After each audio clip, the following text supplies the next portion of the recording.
But using the slogan, they got through the USA Patriot Act, which removes many of our liberties. Nobody made a sound when we lost habeas corpus, due process of law. And suddenly Bush managed to get rid of it. Where was a voice on television, aside from mine, that spoke out against this? Where are all those noble jurists, those great lawyers, those lovers of liberty? Where the hell were they? They were nowhere. Now we have a totalitarian government. And the totalitarian government wants to watch everybody, total surveillance of everyone.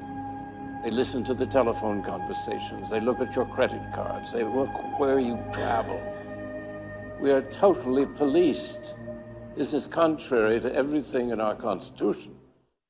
Is now revealing that a secret memo from 2010 outlined the administration's potential use of military force against Americans in the United States of America. Defense source brought this to my attention and was fairly concerned about it, said, look, this appears to be the latest step in the administration's decision to, at some point, use force against American citizens in the future. There are a lot of people concerned about this, and then you see this memo in connection with the growing militarization of many of the non-security agencies of government. Tanks, guns, armor, all tried and tested on the battlefield. Now some of it is here in central Indiana on our streets being used to keep us safe. It's surplus military hardware that's found a new home. Fox 59's Russ McQuaid tonight shows us how some of our local police departments are now armed for war. Surplus U.S. military hardware is coming home from the wars, being assigned to the streets and back roads of central Indiana to keep Hoosiers safe at a time of escalating homeland violence. Once it patrolled Afghanistan. Now it's an armored SWAT vehicle with windshields that can take a direct hit from a .50 caliber weapon, a gun turret up top, and the armor to protect at least a half dozen cops inside. When I first started, we really didn't have the violence that we see today. The weaponry is totally different now than it was in the beginning of my career.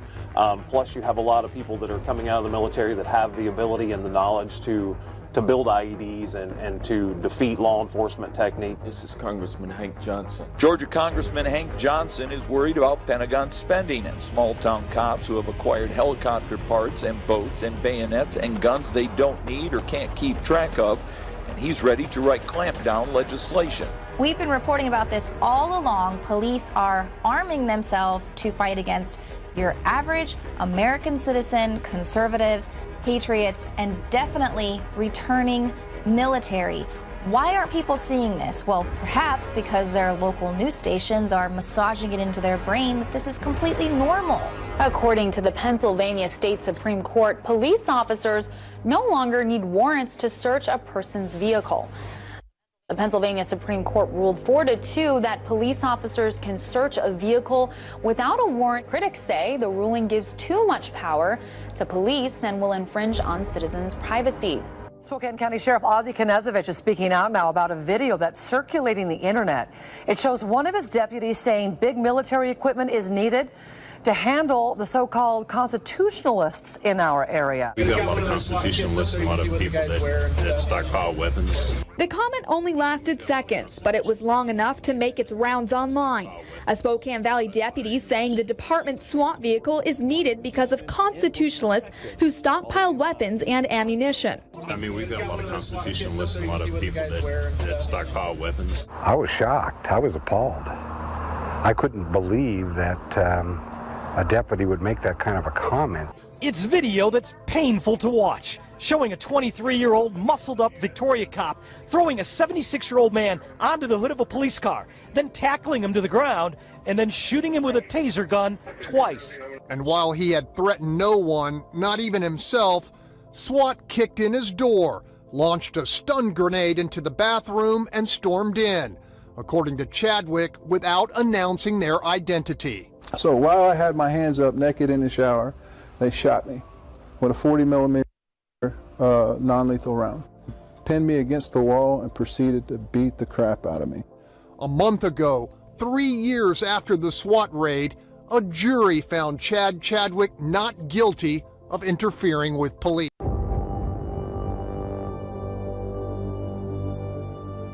the affirmative task we have now is to actually create a new world order, because the global order is changing again. I'm not sure what the hell is going on with this, or why we got UN trucks coming out of Alabama, or at least they're Alabama truckers. No identification on them, just UN trucks. Yeah, these are definitely brand new. All the furniture's brand new on them.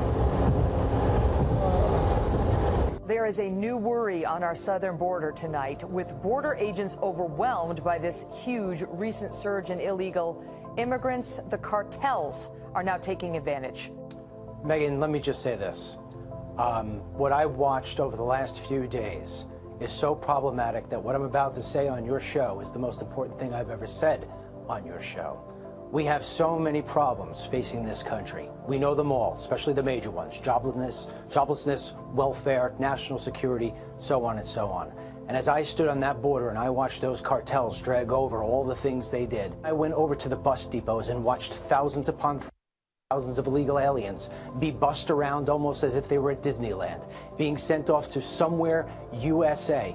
All I could think was that all those major problems just became a major epidemic. Our Border Patrol, I met with the Border Patrol today. I met with them secretly. They told me the morale is down. The criminals that are coming through this country is earth-shattering. And I can tell you this, I feel that our country and the future of our children have officially fallen off the cliff. Now a closer look at those militants tearing Iraq apart, boasting of their brutality with those images we showed you at the top. Tonight we're learning more about them and about the man who leads them. He spent years in U.S. custody. They have a strategy, and it's working.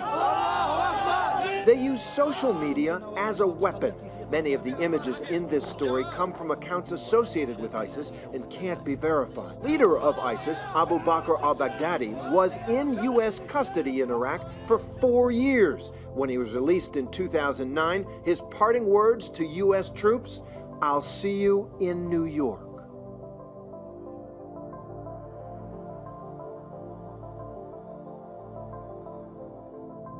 Former Secretary of State Hillary Clinton weighing in on the controversial prisoner swap of 5 Taliban leaders for Sergeant Bo Bergdahl's freedom. She was asked if the exchange was like making a deal with the devil. Here's her answer. Did he make a deal with the devil? If you look at what the factors were going into the decision, of course there are competing interests and values.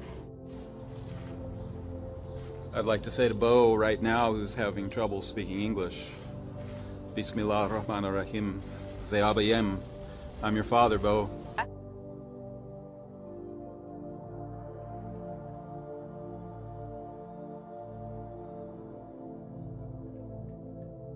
If you've looked around the streets of your own hometown and maybe you've seen stuff that looks like it came out of a war zone, well, get used to it.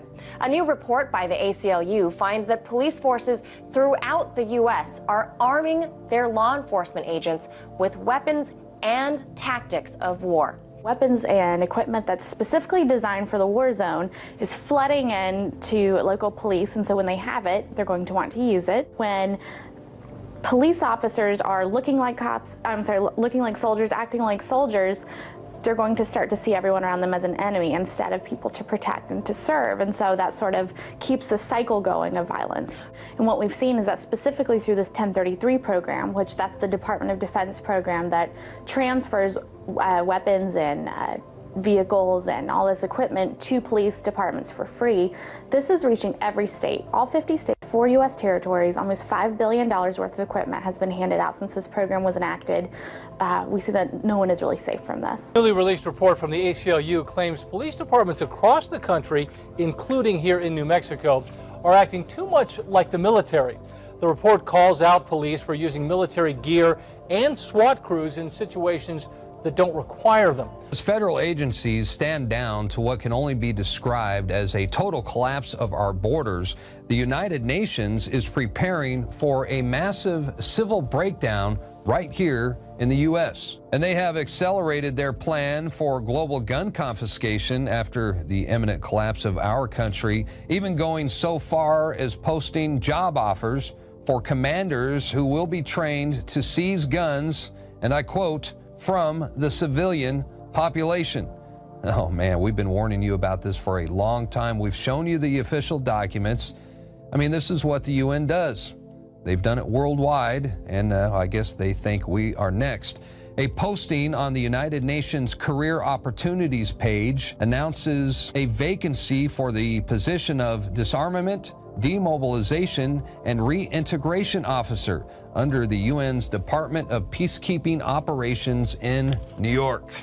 So they plan to use the border collapse to bring down this country and usher in martial law.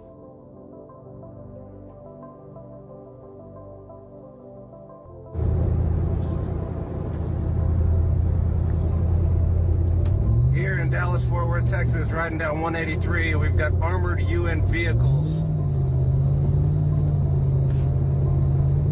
It's absurd. Why don't you have me arrested? Why don't we do that as a civics lesson? A nice First Amendment lesson, right?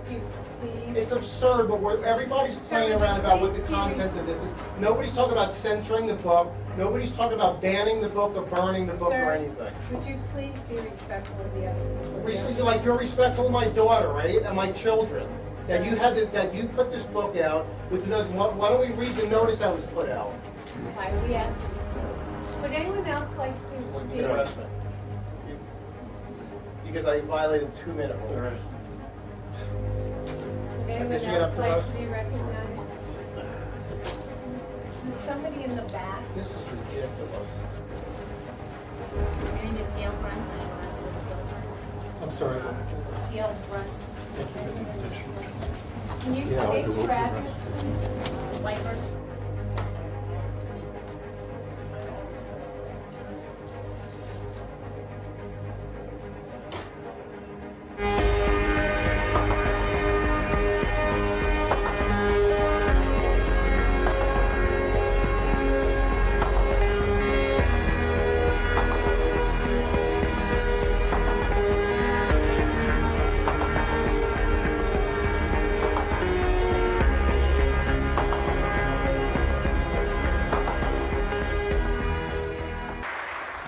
Partnership of nations has begun, and we stand today at a unique and extraordinary moment.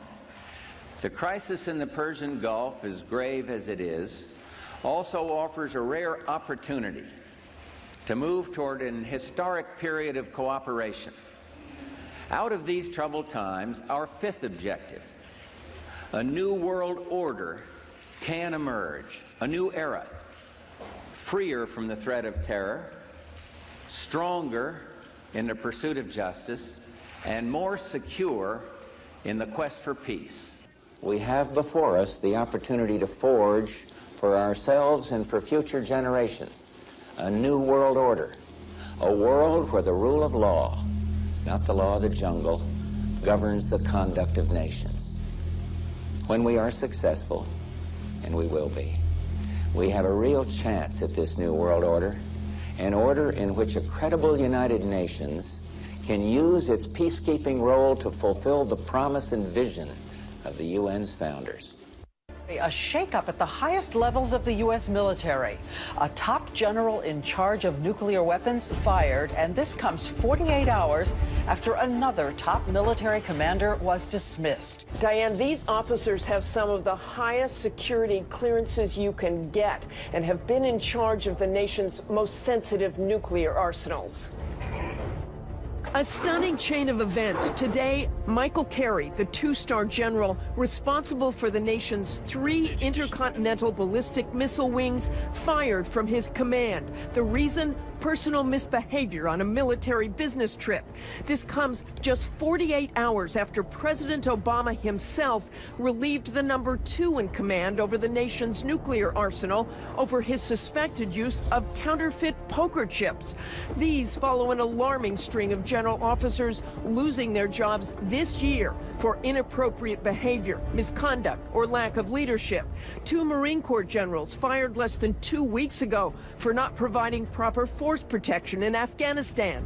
An Army Brigadier General relieved of duty for adultery. An Army 2-star general fired for groping a civilian. At least 16 commanders have been fired this year.